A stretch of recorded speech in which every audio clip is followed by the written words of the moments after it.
Hello, everyone, and welcome to the Twin Minds podcast. Yes, this is a brand new podcast where we are going to be exploring the television series Twin Peaks and its influence on culture as a whole. But we are going to start out by exploring one of the texts that it was influenced by, mainly The Wizard of Oz. I am joined by my regular co-hosts, Lena Mactíre and Freezing Inferno. Say hello, guys. Hi. Hi.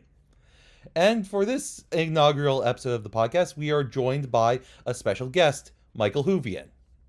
Hello. Mike is here mainly to explain stuff about The Wizard of Oz. Mike, the floor is yours. Give us a bit of context of what The Wizard of Oz is. God, here we go. The Wonderful Wizard of Oz was written in 1900 by L. Frank Baum. He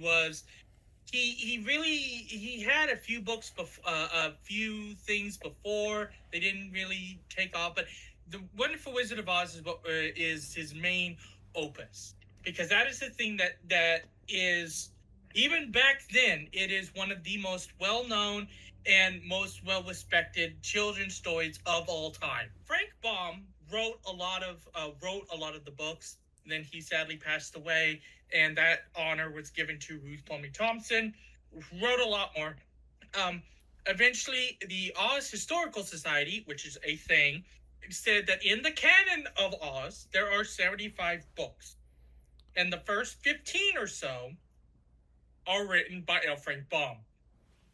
In 1939, they decided to take what had at the time, before then, Oz was really on play. It was a play production, or it was done by Baum's own filming company, the Oz Film Company, which had a few films done basically to try and, he wanted to show some of his characters in live action.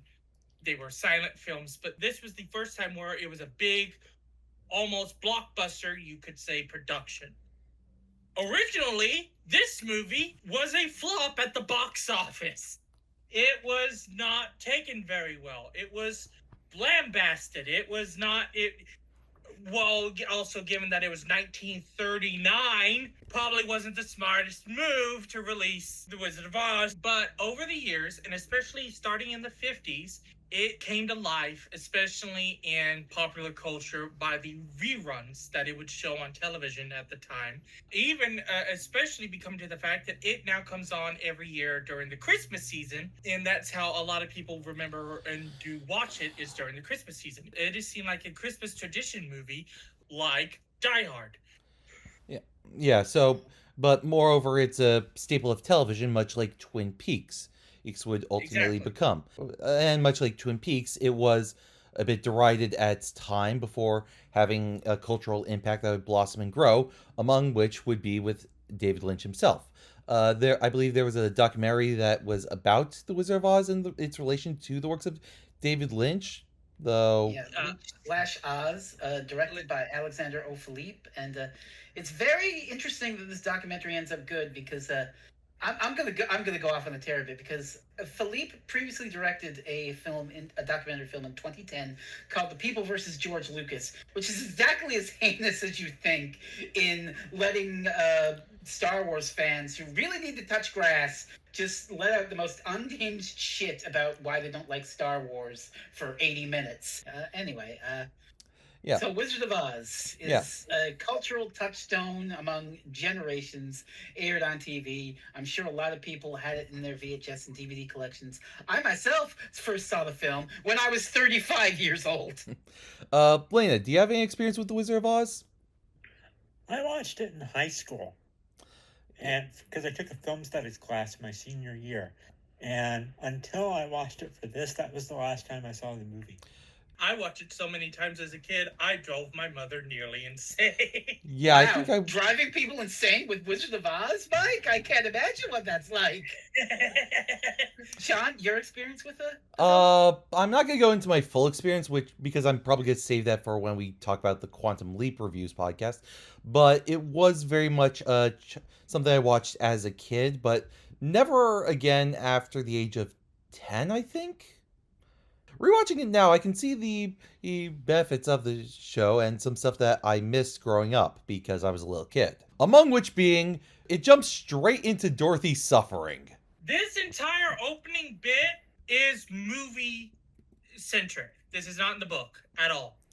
This is not in the book at all. Yeah. The entire opening bit is entirely the movie doing a movie.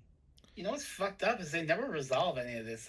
Miss Gulch wants to have Toto put down, and then the tornado comes, and we have the fever dream of Oz, and Dorothy wakes up. Oh, you were there, you were there, you were there. The end. What's gonna happen to the dog? Is the dog still gonna get killed? What? Yeah, Miss Gulch just disappears after she gets back from Oz, even though everyone else she had the dream about was there.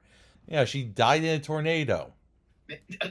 Maybe she died in the tornado. Yeah, that would certainly solve the plot, but they don't say it. And well, that would be fucked up. But then we are doing this as part of Twin Peaks, where a major draw of Twin Peaks is how it's simultaneously this quirky, charming, strange, otherworldly thing and the darkest depths of the human psyche. Yeah, though not as deep and dark as other interpretations of Oz.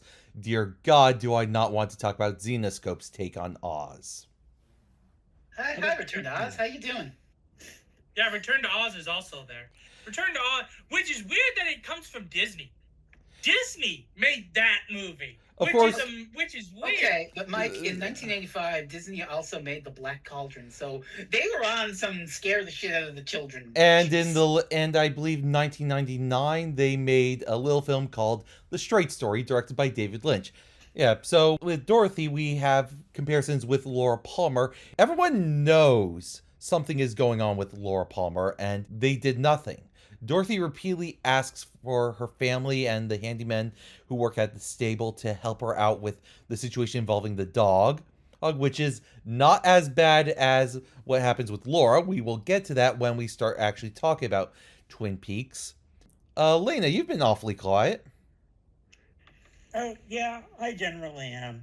I just like listening to you all ramble. Yeah, that's a mood. That is absolutely a mood. Big mood. Yeah. Come back to me when we get to the Magics of Oz section.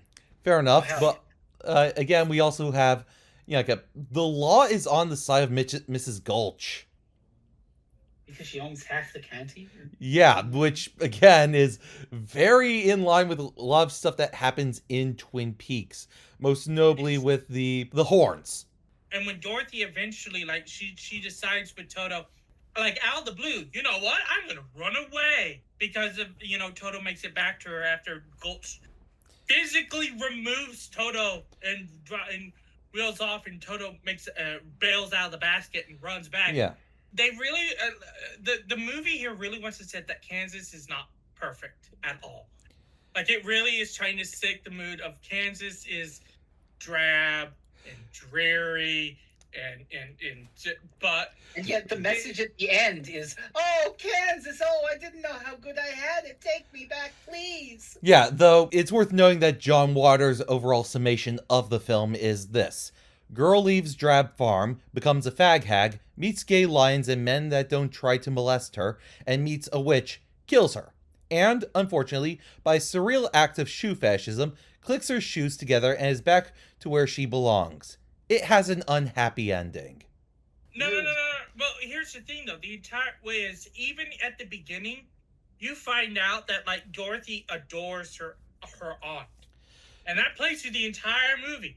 Yes, it's drab and dreary, but even in Oz, who's the one person she thinks about? Who's the one person who she cares about the most? Auntie M! Yeah, and tellingly, she sees a lot of people in Oz from her actual life, but the two people she doesn't see are her aunt and uncle. Of course, the person who's in Oz that isn't in her life is Glinda. Which I'm just gonna state for the record, I love the fortune teller. Yeah, Professor Marvel is a delight. He's very much like Dr. Jacoby in that he is simultaneously an extreme con artist who is basically trying to get away with doing stuff that is kind of unethical, but also he is very much someone who wants to help. He wants to make things better, even as he's doing some clearly bad things. He sees Dorothy wanting to run away, and he's like, "Oh, can I join you?" Or, "Can I join you?" And he's like, "Wait, let me give you a reading. Let me give you a reading." And while she has her eyes closed, he's just digging through her belongings, and then he pulls out a picture of her aunt. It's like, and then he comes up on the fly, and an old lady in a polka dot dress. Ooh. Yeah. And she's crying. She's very sad. You should go home to your folks. Which is in a bit of a contrast to the Straight story itself. One of the characters in the Straight story that Alvin Straight meets is a young runaway girl. Alvin does have the conversation of, you should probably go home, but he admits that he doesn't actually know her life. For all he knows, that life could be not that great. He doesn't try to con her with mysticism, he tries to actually understand the girl. So anyway, Twister. For 1939, that's some fantastic. It's not even blue screen, is it? It's not even. I think it's just rear projection. Yeah, it works. Yeah, a lot of this movie is like, ooh, this is amazing from Yeah. a filmmaking perspective. Like the bit where she's still in sepia and she opens the door to Technicolor. And she's still in sepia right until she crosses the threshold. Though I believe the way they did that, is that it's literally just a body double for Judy Garland painted sepia, and she steps out of frame, and then Judy Garland in full color walks into frame from the same way. There are admittedly some pyrotechnic issues. Like, you can see the explosion start a little bit too early, though this does go into the more... They did burn Margaret Hamilton. The fire did burn Margaret Hamilton. She was fine. She was fine. I mean, look. If you want to talk about the making of this movie, like, I think pretty much everyone suffered. Like all the poor Tin Man that fucking probably got lead poisoning from that paint. Yeah, but and it wasn't just lead poisoning. That is the second actor of the Tin Man. The first actor was good old Jed Clampett. That's the reason why Jed Clampett is the way he is now. That was the way he was because of this movie. Yeah. I'm sure, I don't know, but maybe the Scarecrow and Lion also had issues. But I mean, if you're going to talk about, bad behind-the-scenes shit happening on the side, Judy Garland. Yeah. Yeah. Well, we are talking about Twin Peaks, so might as well go into specifics on that front. Yeah. I'm just going to say this for the record. When she passed away, Ray Bolger flat out said that she was eaten up by Hollywood. Yeah. It's true. I'll just say, if we're talking about the works of David Lynch, I mean, Mark Frost is also Twin Peaks. Yeah, we will be going into Mark Frost's work as heavily as we are going into David Lynch's. Yeah, but focusing on David Lynch for a moment, if you had to sum up his body of work in two themes, it'd be the dark side of Hollywood and horrible things happening to people. I think it'd be more accurate to say that David Lynch's themes is the dark side of America and the beauty found within. That's true. Yeah, but no, definitely, I'm thinking more of the Hollywood. I'm really thinking of Mulholland Drive here, basically. Yeah, and then you also have to. Yeah, we are admittedly going through a lot of the darker works of David Lynch when we go through his work. We aren't covering Wild at Heart, even though it has Laura Palmer playing Glinda. It does indeed. That's also a very wild, fucked up movie. But yeah, Mulholland Drive definitely deals with the dark side of Hollywood, and to a lesser extent, Inland Empire as well. Yep. But Inland Empire is also a few. But yeah, we don't need to talk. We don't need to talk about a specific role that Judy played. And I mean, we don't need to talk about Judy. Think of The Return. Think of the ultimate, like, negativity force, the true darkness of the heart of it all is the pain and suffering. Judy. So, Judy Garland. Let's talk about Judy Garland. All right. Judy was originally, she wanted stardom, but over time it was really the force of her agent manager, her overbearing mother. Her mother was what forced her to take a few roles. One that is immediately coming to mind is one we don't need to talk about. She is the horror story of what happens to a girl who stands up to try and be Hollywood and literally have Hollywood suck the soul out of somebody. Because even at a young girl, younger than they were supposed, that's the thing. She was younger than what they were supposed to, and she was still doing this. Yeah. Yeah, that happened. Yeah, I'm not gonna include an image of this, but I'm just gonna say it. Judy Garland did blackface. Oh, that was a thing that was forced upon her by her mother. She herself did not want to do this. Her mother told her to go out and do that. The past was a mistake. Yep. And the fact that we still have documented proof of this existing is a testament to just how much of the soul was drained from Judy Garland. Yeah, even in... I'm not showing the image, but the thumbnail for the video, yeah, you can see she's dead inside. Honestly, does have a degree of theatricality to it. And getting us back on track with the Wizard of Oz, little people. The Munchkins seem to be a mixture of small children and also little people from a circus. Yeah, we don't need to talk about the rumor in the forest. We don't need to talk about that. And we don't need to talk about that movie with Carrie Fisher about the little people throwing wild fucking parties every night.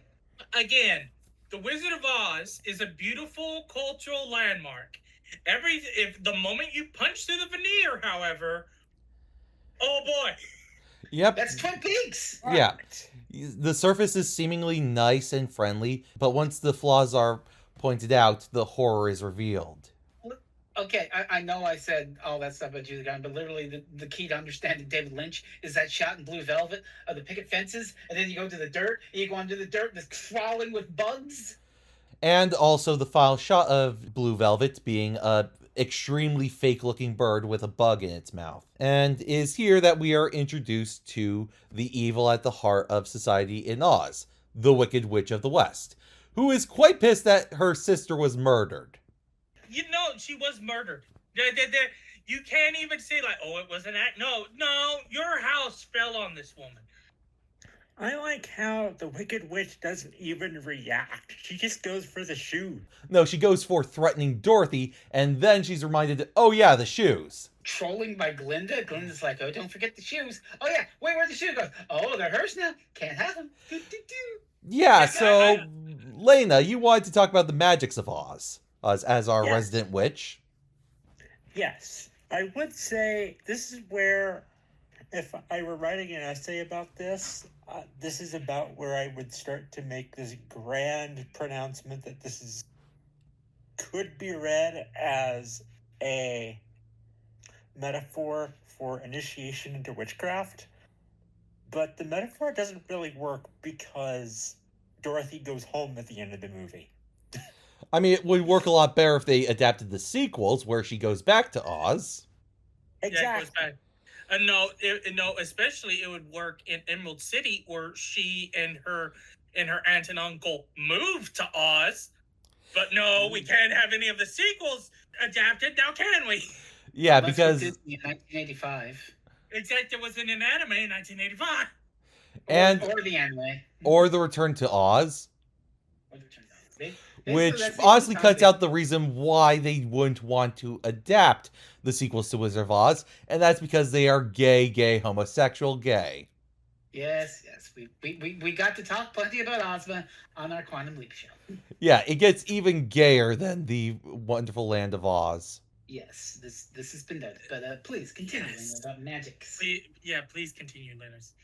The interesting thing that I found from this movie is that a lot of people, they'll come into witchcraft because they think, oh, Harry Potter is real. I hate to make that comparison, but bear with me here. They think Harry Potter is real. No, it's not actually like that. It's completely different.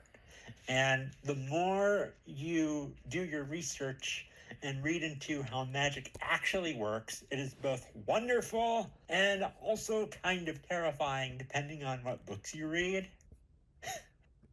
And I picked up a lot of that just from watching this movie, because the first few scenes of Oz that we're in, it's this candy-colored, wonderful, magical place where everybody's happy and singing and musical numbers and gumdrops, etc.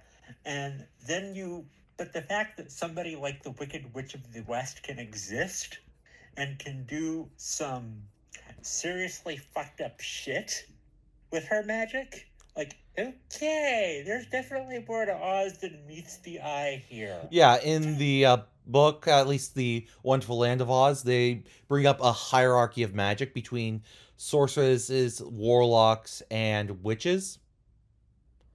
Is where witches are at the top, and sorceresses and warlocks are sort of lesser magics. Even the wizard can do some magic. Yeah, even the wizard himself can do magic. Like proper magic, and not just the con artistry stuff that he does in the film. Mm-hmm. All taught to him by Glinda, the most powerful witch of them all. Oh God, did we find out why? Yeah. But yeah, I see what you mean though, Elena, I think it's something that backs up your claim is the fact that witches can be overthrown from their kingdoms. Mm-hmm. Yeah, Oz. We see two witches get overthrown by murder and horror. Yeah, so on her journey through Oz, Dorothy is bombarded with mixtures of confusion and horror. Like apple trees. The trees. Yeah, yes, I love the trees. Yeah. They're just completely crabby, and they're going to throw apples at you if you crab apples. Well, the whole reason is that, like, what is it? Like when she and the Scarecrow, who she meets because he's guarding the cornfield, and they go off into the forest, and they go, and it's like, well, I'm a little peckish. Let's go get some apples. And then, like, he takes one, and the tree just slaps her hand. Who said you could pick my fucking apples? Who said you could pick my? It's like, I'm just hungry. I love the Scarecrow egging the tree on so that they'll throw the apples so they can get the apples. Well, we didn't want your crummy apples anyway. They're filled with... Again, this is the thing which I love about the movie, and even the book. The book does this too, but the movie is that it shows that the things that these people want, they have had the entire time. It's just they need something to symbolize that they've had it. Well, who needs courage when you have a gun? I mean, they do give the Scarecrow a gun. They do.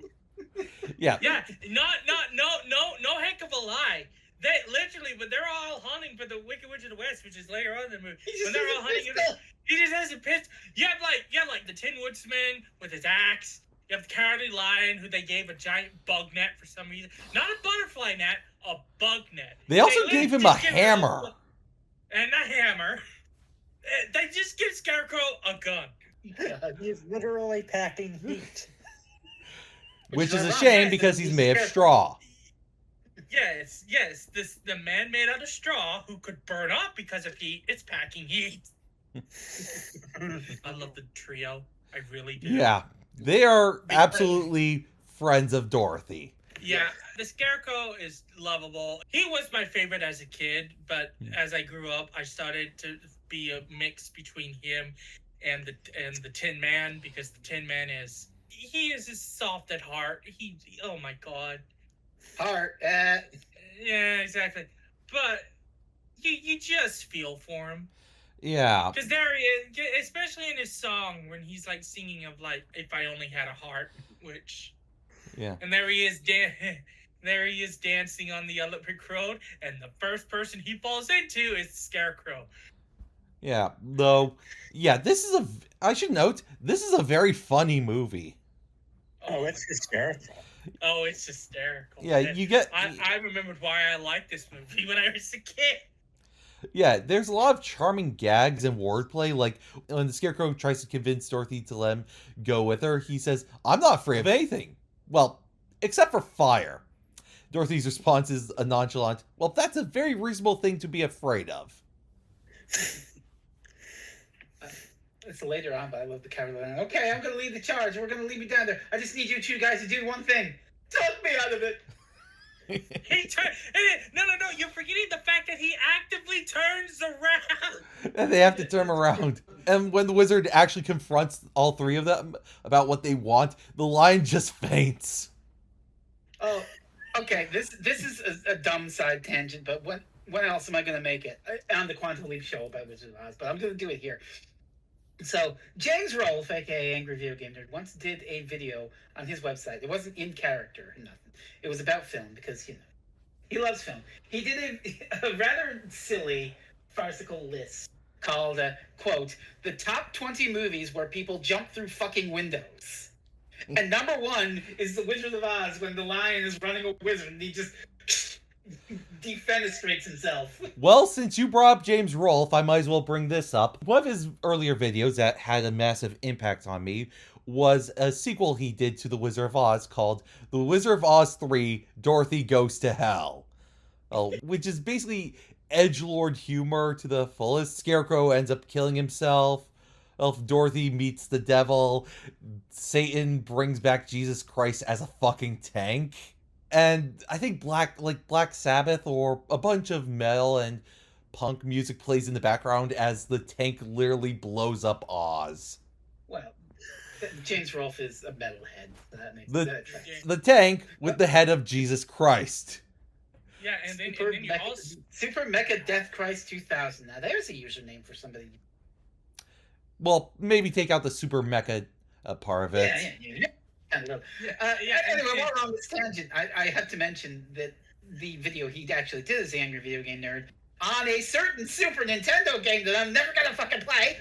Yes, join us on Monday when Mr. Freezing Inferno plays The Wizard of Oz on the SNES. I mention it because he actually, and this is genius, he actually did edit it so that it does sync up with Pink Floyd's Dark Side of the Moon.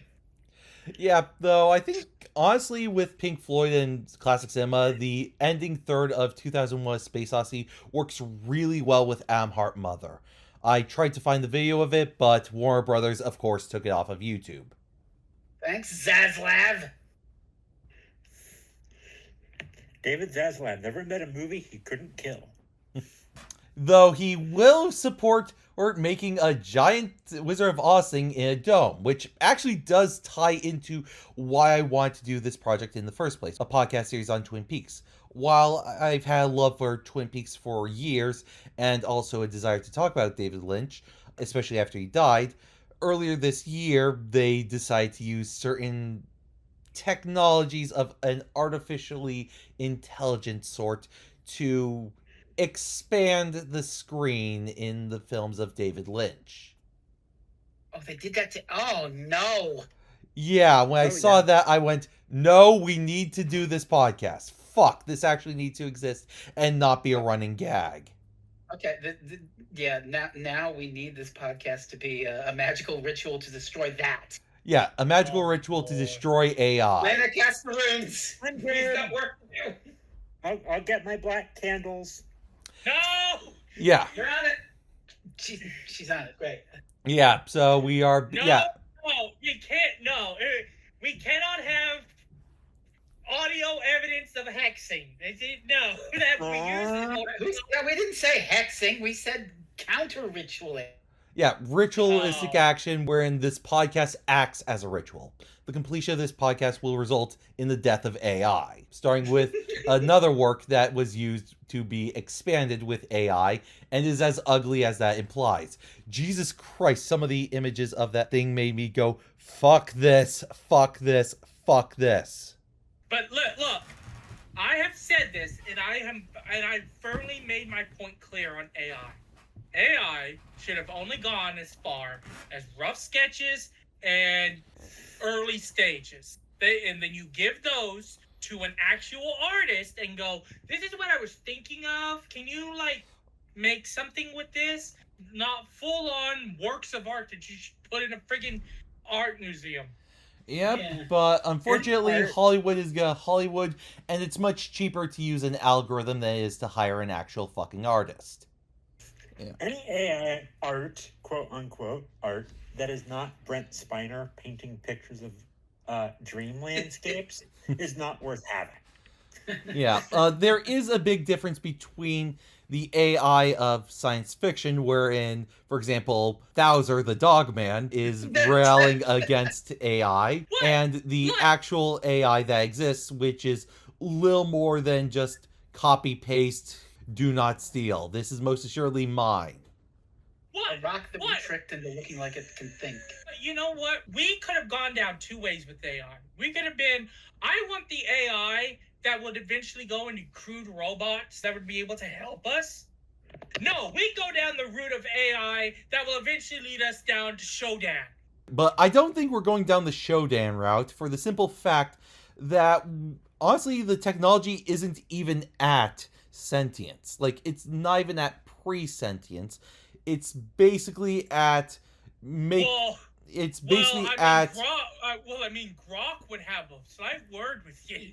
Yeah, but Grok That's keeps being just- shut down and That's just rebooted. Elon Musk at the computer saying, "No, be more like me. Be more like me." Which honestly does get to us to the core philosophy of The Wizard of Oz, involving in con artists trying to make the mystical real through pageantry.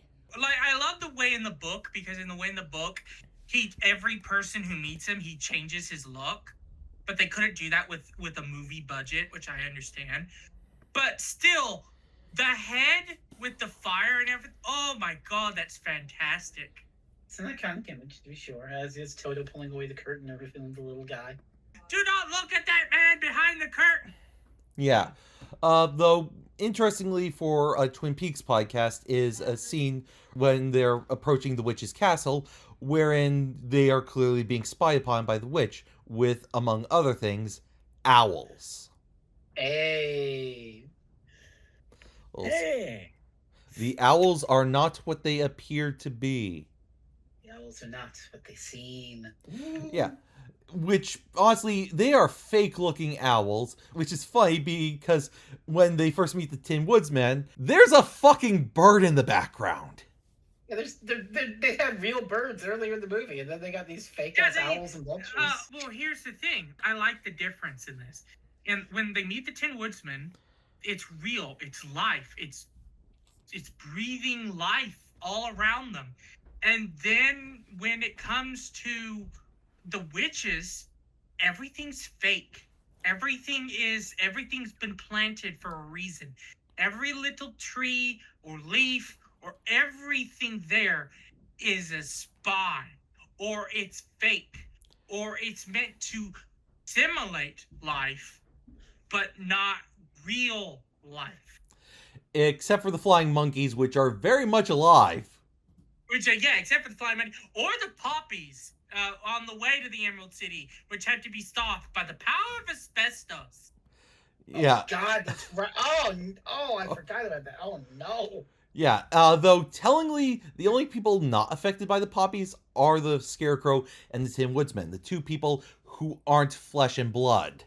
Well, here's the thing. Some people, like, that is actually a term of debate. Like, people said, like, oh, no, that's just fake snow that they had back then. It's not asbestos. And there are other people who are like, no, to get the white look of the snow for the film, no, they used asbestos. Asbestos. Wow. More asbestos. Yeah. And they also paint a horse. Yeah. They paint a horse like 3 times above that poor horse. Yeah, it's a horse. It's a one-of-a-kind horse. It's a horse of a different color. Yeah, that's a good pun, but that poor horse. Yeah, every time you look back to it, gets different. Like, it's like, oh, we see the horse once, and then Purple, it cuts then to a green, close shot, then yellow. and then it cuts to a close shot, and then it cuts back to that horse changed color. Yeah, I mean, it's a horse of a different color. Yeah, they cut that, but you take the literal physical. They literally had to paint that horse and unpaint it. Yeah, they could have painted the film reel, like they did with old silent No, movies. they painted the fucking horse. Oh God! And what you were saying, Sean? Yeah. So when we see Dorothy in the witch's castle, it's notable that she's actually kind of a passive protagonist. A lot of things happen to her rather than her making decisions on her own. even melting the witch is an accident of, oh no, friend's on fire. Oh, oops. Oh, I guess I saved the day. The thing about Dorothy is, yeah, she's very much somebody who is way deep in over her head and feels like she has absolutely no control of what's happening. She's way deep in a swamp. She doesn't know where she is. She's met friends who have been helping her, but here she is now supposed to fight and destroy a wicked witch in a land she has no idea where she is. And it's really banging and pulling at her. Who does she see in her basically emotional breakdown? Is coming off of the crystal ball, the ball that we've seen, the Wicked Witch use time and time again. It's Aunt Em. It's Aunt Em calling to Dorothy. Dorothy, where are you? Only for Aunt Em to become the Wicked Witch, which has a lot of implications in Twin Peaks. I will say though that the hourglass is a neat touch. The hourglass is a neat touch. Yeah, the red sand. Oh my god, this is such a colorful movie. It's like being inside an explosion in a rainbow factory. What I love about this is even in the witch's castle, like how everything is supposed to be dark and dreary, you get navy blues in the sky, you get navy blues, you get dark greens, you get color. Like even in this place of darkness, you get these specks and bits of color just shining out everywhere. Whereas modern interpretations of The Wizard of Oz in live action are a bit more paler and less colorful. Or you go the way of sci-fi and just make everything, hey look, it's modern day, but in Oz. So her friends find a way to break in, and that's to basically dress up like Winkies in their big old like English like top hats and the thing. And they even give one to Toto. So Toto's like literally running behind 3. Yeah, meanwhile all the Winkies are going, oh we oh, we oh. Yeah, the music in this film is kind of delightful. Isn't the music from the stage musical, or did they make new songs? I think they made new songs. They even cut a couple. Oh. I would hope the music is good considering this is a musical. They cut a couple. Originally, each character was supposed to have a dance. There was a lot more songs added. Like one of the things, the reason why the monkeys were able to easily grab Dorothy and them was because right before then, the witch was supposed to send in like a tiny little bug that would make them all dance, and it would be the jiggerbug. And so it would basically be a music of the times, and they would have them dance the jiggerbug. Sending a little bug after them in the movie. Yeah, they left the line in, but forgot to film the scene. Whoops. And finally, like on the way back from the witch, they have them sing "Ding Dong, the Witch is Dead," but they have them sing it in the Emerald City. Here's the thing: this scene right here. It was in the movie. It was in the cuts. It was ready to be shipped out. Last minute, they cut it from the movie. Yeah, though, on the note of bugs in Oz, I'm still disappointed that the highly magnified and thoroughly educated Wogglebug still has not been adapted. Justice for the Wogglebug! Like, no one's done it. And it's like, but he's such a nice character. But yeah, this movie was meant to be much more jam-packed than the film we got. That's incredible, considering I'm sitting there like, oh my god, these munchkins have been singing for 5 fucking minutes. Yeah. Yeah, this movie was supposed to be longer and more jam-packed. Which is wild, because even cut down, it's like, oh my god, there's so many songs. Yeah, I think most of the songs are basically remixes of various songs. Like If I Only Had Brain, If I Only Had a Heart, If I Only Had the Nerve. Nerd. Well, that one isn't even a song. That one just blends into, oh, we're off to see the wizard, the wonderful wizard. Yeah, and then we get that huge musical number with when they go into Oz. Oh, I love the music right after they break out Dorothy. When you have like the Tin Man being like, hang on, Dorothy, and just starts whamming at the door with the axe. and then you hear that music swell up, and off they go down the stairs. And right when the door slams, here they all are. Here's all the Winkies and the witch being like, ah! Yeah, it's wild. Yeah. Yeah. Though I think what ultimately perhaps the biggest connection between this and Twin Peaks is that for all that Dorothy is alone, for all that she is frightened, she has a community around her. There are people who care for her and want to help her through this horrible struggle. Well, for Laura Palmer, there was a mixture of self-loathing to the point where she refused to be helped by other people, and also people very much missed what was happening with her. But for Dorothy, she accepts the help. So once again, the Scarecrow proves that he's had brains all along.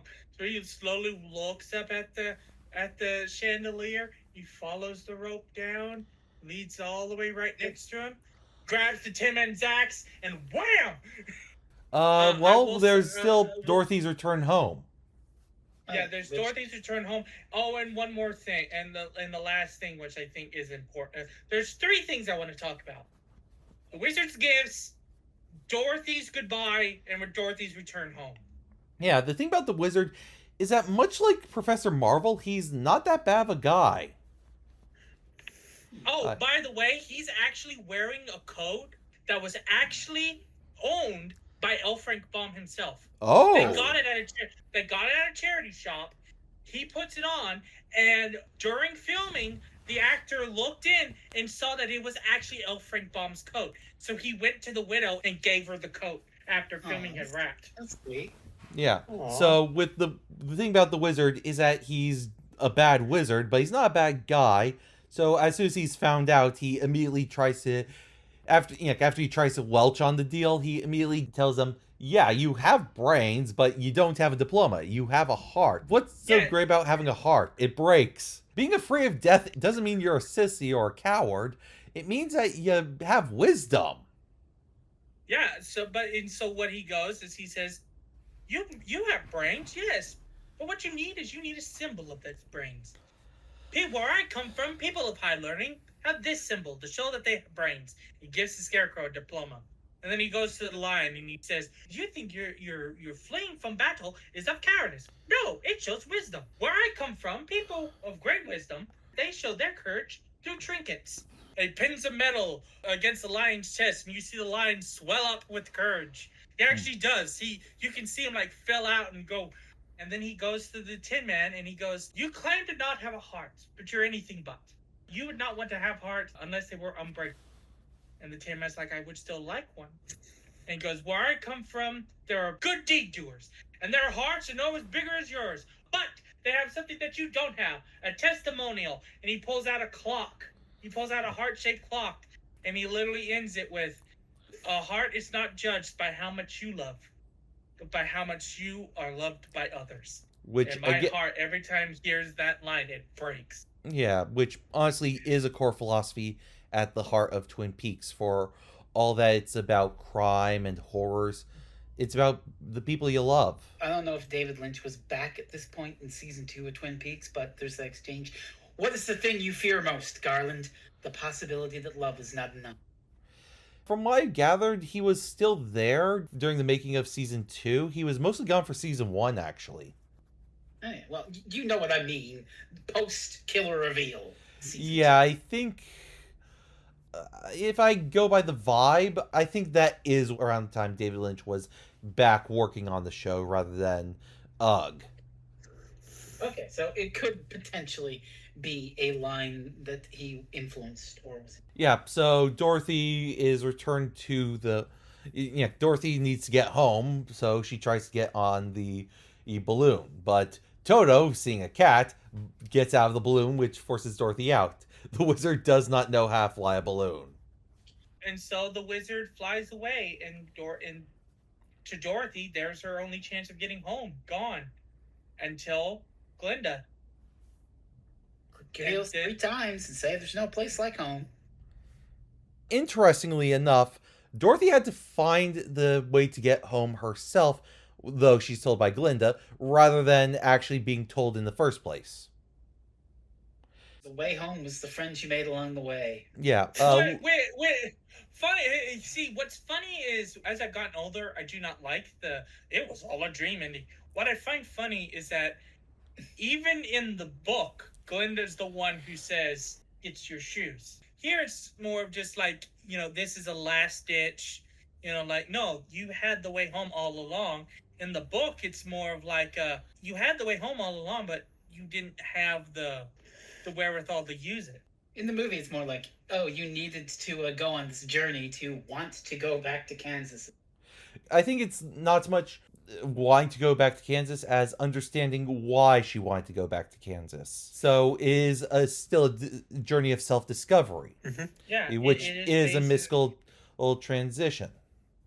Yeah, and it is, I want to go back to Auntie Em and Uncle Henry and all. Yes, my home isn't perfect, but it's home with my aunt. And hopefully Miss Gulch died in a tornado, so Toto will be okay. And you were there, and you were there, and you were there. And I love, like, even at the ending, here goes Professor Marvel being like, "Hello, folks! I came to see what she was doing." Which, if you needed any proof of why we did this, there was a Twin Peaks promo with Kyle MacLachlan in bed, and they did this. I find it funny that while Dorothy was in this coma, Professor Marvel became friends with Aunt Em and Uncle Henry. Yeah, you get the sense beforehand that he's just a traveling performer and mild con artist. I mean, his caravan literally has sleight of hand on there. And at the end, he's a family friend. He befriended Aunt Em and Uncle Henry in the time Dorothy was knocked out on the bed. Meanwhile, there's no indication that anything like being melted, it happened to Mrs. Gulch. She's just not mentioned. Which seems a bit, of a rush to end the movie, but whatever. Yeah. Who might argue with a cinematic classic? Was there a scene in the original cut of the film that had resolution with Mrs. Gulch, or was that? No. She's just gone. She's gone. Yeah, she's gone. She's gone away. I would think Margaret Hamilton may know, but she never really gave a lot of interviews, mainly because she was kind of pissed off at Glinda, because she said that Glinda got the good makeup room with like little pink and blue bottles of makeup and everything, and she got shoved to the side. It's lost media, like her appearance on Sesame Street was till like a couple years ago. Or her appearance on Mr. Rogers' Neighborhood. Basically, hey, it's the 70s. Come on, PBS. Rewatching it made me realize how much I loved it as a kid. When you look at it in terms of how it follows the Twin Peaks narrative, yeah, it is a girl thrust into this world that she has no idea where she's at, no idea how to get home or anything, and it's on a road of self-discovery the entire way through. Very charming film. You can see the camp aspects of Twin Peaks as well as the darkness within. But it's also a very warm place to be in. It's a bit of a messy film. Some stuff feels like it's padding and adapting its theatricality a bit too faithfully. I.e., there are some parts that feel like they would have been a part where there would be a dress change. But overall, it's a very charming 4-star film. Yeah, I mean, I've only seen it as an adult, so I don't have that childhood veneer around it. For those at home, the reason why he only seen it as an adult was he had to see it in order to watch my pick of 16 screens. That's the reason why. In other words, this is all your fault. But yeah, I mean, it's a cinematic classic for a reason. It's very beautiful. Some of the effects are like, oh my god, that's actually quite ambitious for late 30s, early 40s. And, it's got a charm to it. It's saccharine sweet, but mixed with just that little bit of edge, and that is definitely very Twin Peaksy. And you can see how David Lynch was just in awe watching this movie as a child on the television, or maybe even in the cinema. I don't know where he would have seen it, but... When was David Lynch born? He was born January 20th, 1946. So he would have been around when they first started showing it on network television. You can understand how both from a filmmaker perspective and from a childlike sense of wonder perspective, and the vibes perspective. You can see how this imprinted on David Lynch. Enough so that they made a documentary about it. So, but yeah, Oz is reflected in many David Lynch work, some of which we'll be discussing on the podcast. Lena. Lena? I really enjoyed it, which I have to admit I wasn't expecting, because it's, like I said, I have not seen this movie since I was in high school, so it's been a while. But you know what? I really liked it. All right. Lena, I do believe you watched the Riff Tracks version of this. I did. That sounds like a fun time. It does add something. It really does. Like, the very first shot when Dorothy is running down the road, the first riff is, most people don't know that The Wizard of Oz begins with a liquor store. Which, again, is very at home with Twin Peaks. Oh, God. Okay, so thank you for joining us, Mike. Do you have anything you would like to plug? Just that I have a letterbox, which I'm still working on. But yeah, I also have a blog, Michael Whovian Thoughts, at blogspot.com. Lena, do you have any projects on the burner? So, I think my go-to plug right now is going to be my Patreon, patreon.com/CastroFlina. As far as specific projects, you are supposed to be editing the third Back to the 11th Hour book, which we are finally releasing. It's only taken us 4 years to finish the damn thing. Yeah, I think it's the full edition this time rather than 3 separate volumes. The third volume is already with Jim over at Arc Beetle, but I'm currently editing the final full physical release for it. You will be able to hold my words in your specific appendages. Yeah. But we can already do that, because another book that you can buy is Shadow of the Gallifreyan, Volume 1, a charity anthology featuring flash fiction Doctor Who stories written by many talented people, including 3/4 of this discussion. And introducing, because apparently Doctor Who has decided to go on an interim hiatus. Get better! Yeah, you do realize that because you published Shadow of the Gallifreyan, you three are now writers of the Wilderness Era too, right?